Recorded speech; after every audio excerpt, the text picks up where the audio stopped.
Actual में जब भी कोई बात होती है, यहाँ तक कि हमारी रियल लाइफ जो फौज में जीते हैं, उस रियल लाइफ पे ये दूसरी किस्म के हीरो हमारी यूनिफॉर्म पहन के एक्टिंग करते हैं। उनके घर में कोई शादी होती है, उनको कोई जुकाम भी हो जाता है तो पूरा मीडिया वहाँ पे जाके इकट्ठा हो जाता है और बोलते हैं कि इनको ये हो गया, शादी में इसने ये इस कलर की नेल पॉलिश लगाई है, ये चप्पलें वहाँ से आई है। और जिनको हीरो बोलते हैं वो हीरो 130 दिन से यहाँ बैठे हैं। और मुझे लगता है आज तक किसी बंदे ने आके, किसी मीडिया ने आके, किसी प्रिंट मीडिया, किसी नेशनल मीडिया ने आके यहाँ पे ये नहीं पूछा है कि यह क्या हो रहा है, ये क्यों बैठे हैं। तो फिर वो कहाँ के हीरो मानते हैं।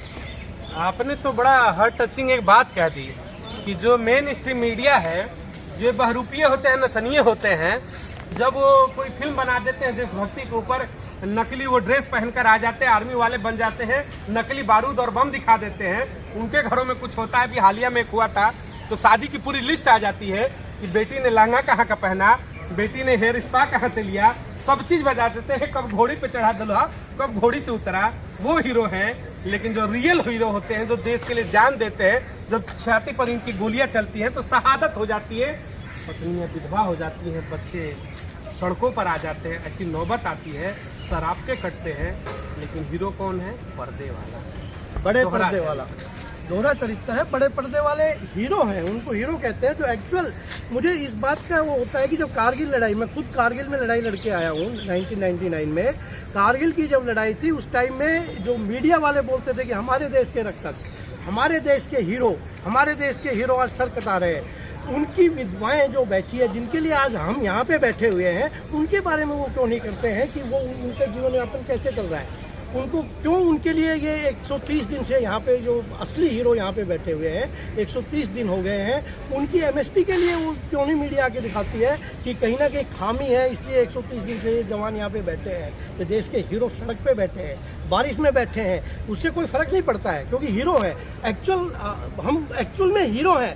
बारिश आए, तूफान आए, आंधी आए, धूप हो, गर्मी हो, हम ये सब पर्दे वाले हीरो नहीं है कि उसको देख के हम डर जाएंगे, भाग जाएंगे और रीटेक कर लेंगे कि आज बंद करो, कल शूट करेंगे। नहीं, हम कंटिन्यू रहेंगे और जब तक ये पूरा नहीं होगा कंटिन्यू ही रहेंगे। लेकिन ये मीडिया को थोड़ा सोचना चाहिए कि यार जब तुम हर चीज में इनका लेते हो, कैसे सोचेगी मीडिया। देखिए मैं बता रहा हूँ कैसे सोचेगी।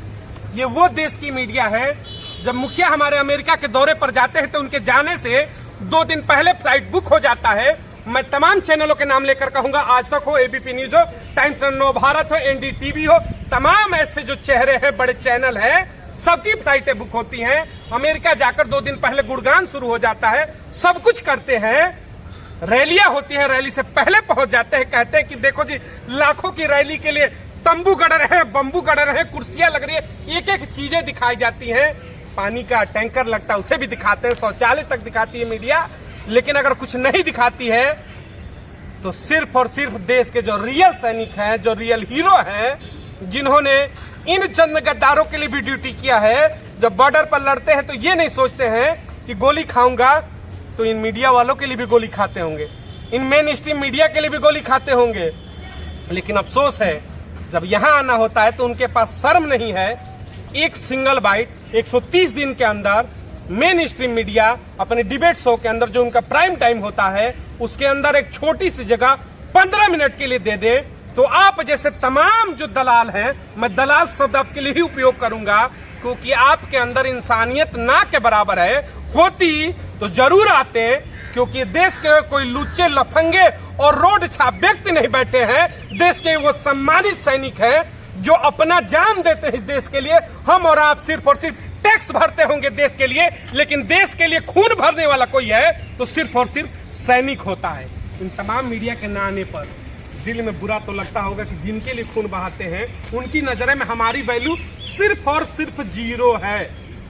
अवश्य बहुत बड़ी अतिशयोक्ति है ये हमारे देश के लिए कि जब हम बातें करते हैं, जब स्टार्ट किया जाए एक्टर और हीरो, बहुत बड़ा अंतर होता है एक्टर और हीरो। एक्टर वो एक्टिंग करता है जो हीरो ने करके दिखाया हुआ प्रैक्टिकली, और विसंगति इतनी ज़्यादा है कि बिल्कुल सही कह रहे हैं कि अगर मीडिया में ये चीज़ें सरकार तक पहुंचाने के लिए अगर कोई आगे नहीं आ रहा है तो ज़रूर उसके बहुत बड़े कारण रहे होंगे। शायद कमर्शियली हम इतने ज़्यादा वायबल नहीं हैं उनके लिए, और पॉलिटिकल पार्टियों के लिए शायद हो सकता है कि बहुत बड़ा वोट बैंक उनको नज़र नहीं आता होगा। बट ये भूल है उनकी। बहुत जल्दी ही उनको एहसास होगा कि नहीं, ये सिर्फ लिमिटेड कुछ लोगों तक नहीं है। जो जंतर मंतर में यहाँ 15, 20 और 50 लोगों की जो उन्होंने परमिशन दे करके एक लिमिट बनाई हुई है, ये आग सब जगह फैलेगी, हर डिस्ट्रिक्ट में, हर तहसील में जाएगी और बहुत जल्दी आने वाले दिनों में एहसास हो जाएगा। मुझे विश्वास है उस टाइम तक शायद मीडिया भी, जो नेशनल मीडिया भी है, वो भी शायद अपनी आवाज़ जरूर पहुंचाएंगे सरकार तक। आपको क्या लगता है कि जो नेशनल मीडिया की हम बात करते हैं, मेन स्ट्रीम की, आप कारपोरेट घराने से नहीं हो, आपके पास बड़ा पैकेज नहीं है, आपके पास लग्जरियस सिस्टम नहीं है उनको देने के लिए, इसीलिए शायद चौकट पे नहीं आ रहे हैं शायद। सच्चाई है, ये बिल्कुल सच बात है। इसी हमारे इस आंदोलन में कोई एक सेलिब्रिटी जिसको मीडिया कहती है, एक सेलिब्रिटी यदि एक दिन यहाँ पे आ जाए तो हमें घुसने की जगह नहीं मिलेगी। यहाँ पे इतने मीडिया वाले खड़े हो जाएंगे आके, क्यों? उनसे उनकी टीआरपी बढ़ती है, उनसे पैसा मिलता है। हम देश के लिए खून बहा सकते हैं, पैसा जी पैसा तो दे ही नहीं सकता, हम केवल खून बहा सकते हैं, बहाया है। वो खून की उनको जरूरत नहीं है, उनको टीआरपी की जरूरत है, पैसे की जरूरत है। इसीलिए मुझे लगता है कि वो यहाँ पे कोई सेलिब्रिटी आ जाए तो यहाँ सारी मीडिया आ जाएगी। सही है, बिल्कुल सही है। ये हमारी जनता का भी मैं दोष दूंगा इनफैक्ट में, कि जब हम सपोर्ट की बात करते हैं तो उस वक्त शायद फौज के लोग ही नहीं बल्कि बाकी लोग भी बहुत आ जाते हैं। मीडिया तो अवश्य जरूर आकर्षित होता है उसकी तरफ, बट ये हमारी विडंबना है। मुझे लगता है समय बदल रहा है, आने वाले समय में लोग एहसास करेंगे कि वास्तविकता क्या है। एक देश को बचाने के लिए, एक देश की जो इमेज बनती है वर्ल्ड वाइड बनाने के लिए, आपको बहुत बड़ी सक्षम फौज की जरूरत है। और ये आज की बात नहीं है, वर्ल्ड वॉर 1, 2 से आप देखते आ रहे हैं प्रायोरिटीज कैसे शिफ्ट होती है, पोलराइजेशन कैसे शिफ्ट होता है, जियो पॉलिटिक्स कैसे बदलती है। आज पहले कहते हैं जो कंट्रीज इकट्ठे हुआ करते थे वो अलग अलग हैं। वर्ल्ड वॉर 2 के दौरान पे जो कंट्री इकट्ठे थे आज की डेट में वो कहाँ हैं? शायद उनमें से अपने आपसी विरोध कितना बढ़ चुका है।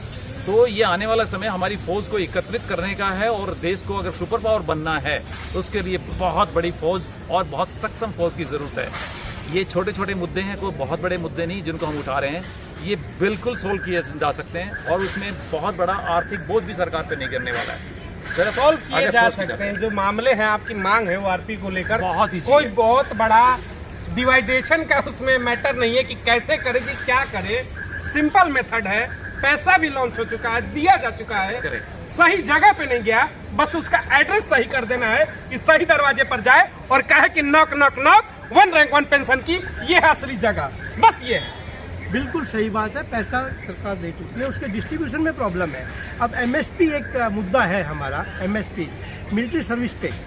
मिलिट्री सर्विस पे को लागू इसलिए किया गया था कि इसमें हार्डशिप है, सेना की नौकरी करने में हार्डशिप है। हार्डशिप जवान को भी वही है, ऑफिसर्स को भी वही है। एमएनएस एक वो होता है मिलिट्री नर्सिंग सर्विसेज, उनको भी वही है। बिकॉज वो सब जो एमएनएस है, they have to work in hospital only under the premises. जवान बॉर्डर पे खड़ा है, उसको 5,000 रुपये है। एमएनएस जो हॉस्पिटल में काम करती है उसको 10,200 रुपये है। ऑफिसर्स उसको 15,000 है। कौन सी ऐसी सूरज है, मुझे समझ में नहीं आया, जो ऑफिसर को ज़्यादा गर्मी देती है, जवान को कम गर्मी लगती है उस सूरज से? कौन सी ऐसी बर्फ़ गिरती है जिससे ऑफिसर्स तो गल जाता है और जवान को उस पर एनर्जी मिलती है? ये क्यों हुआ है? ये भेदभाव क्यों हुआ है? इसी को केवल दुरुस्त करने के लिए 130 दिन से हमारे पूर्व सैनिक यहाँ बैठे हुए हैं। और ये कोई बहुत बड़ी चीज़ नहीं है, इसका कोई लॉजिक भी नहीं बनता है कि एक जवान धूप में रहेगा, उसको धूप नहीं लगेगी क्योंकि वो जवान है। एक फौजी उसी सूरज के लिए, सूरज के नीचे एक ऑफिसर खड़ा है, उसको ज़्यादा गर्मी लगेगी, उसको काम करने में ज़्यादा हार्डशिप है, वो सैनिक के लिए ईजी है। ये सब चीज़ों को देख के यदि थोड़ा सा भी ये कुछ करेंगे तो ये कोई बहुत बड़ा मुद्दा नहीं है। ये हो सकता है और ये हो गया तो फिर उनको 130 दिन बैठने के लिए। अफसरशाही सवाल बड़ा तंज वाला है कि अफसरशाही जो है, अफसरशाही में क्या है ना कि सैनिक लोहे के हो जाते हैं, पत्थर के हो जाते हैं, उनके अंदर ना भावनाएं होती हैं ना उनके अंदर प्राण होते हैं। सब कुछ अगर किसी के पास है तो सिर्फ और सिर्फ अधिकारियों के पास है। सब चीज मिलना चाहिए तो उन अधिकारियों को मिलना चाहिए जो इसी कमरे में बैठेंगे, जो बॉर्डर पर गोली खाते हैं, उनके लिए नथिंग नथिंग नथिंग।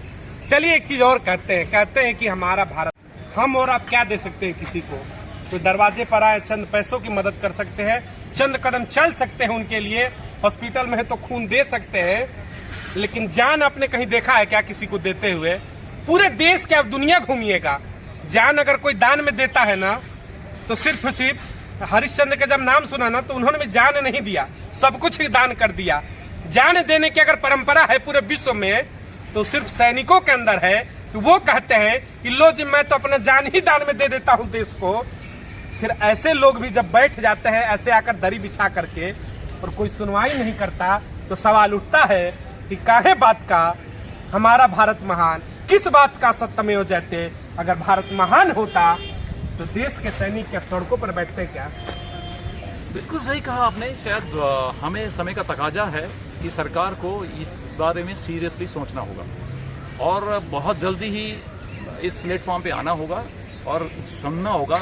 हकीकत में जो डिमांड रखी गई है वो बिल्कुल गलत नहीं है और उसको कोई भी नकार नहीं सकता। हम ये उम्मीद करते हैं कि आने वाले सत्र में ये आवाज़ जरूर संसद में उठाई जाएगी, क्योंकि हमने ज्ञापन जो दिया हुआ है विभिन्न सदस्यों को, उसमें पार्लियामेंट मेंबर्स भी हैं, इंक्लूडिंग डिफेंस मिनिस्टर भी है।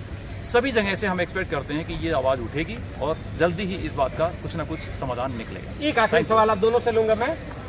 देश में यूसीसी की तैयारी है लेकिन ओआरओपी की तैयारी नहीं हो पाती है, जो वो ज्यादा जरूरी है।